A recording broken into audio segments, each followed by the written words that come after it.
In today's video, I'm going to teach you how to update your new number on iMessage and FaceTime. This process is straightforward and should only take about 5 minutes if you follow along carefully. Whether you've recently changed your phone number or got a new SIM card, updating your information is essential to continue using iMessage and FaceTime without any hiccups. Let's dive right into it. First, make sure to insert your new SIM card into your iPhone. This is a crucial step because your new number is linked to the new SIM. Once your SIM card is in place, navigate to your phone's settings. Go to the Settings app, then tap on Apps and from there select Messages.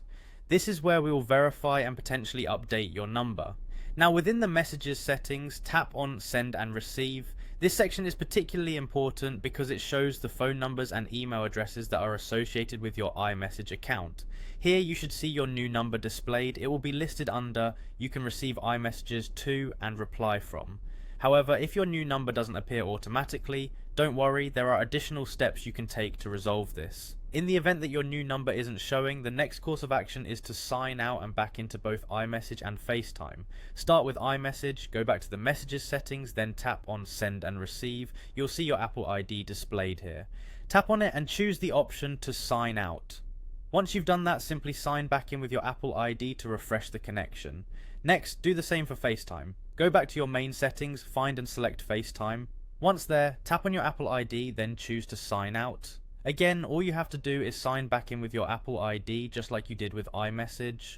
After signing out and back in, it might be a good idea to restart your iPhone to ensure that all changes take effect. Once your phone has restarted, your new number should now be active on both iMessage and FaceTime. At this point, you should be able to send and receive messages and calls using your updated number seamlessly. And there you have it, a quick and simple guide to updating your number on iMessage and FaceTime.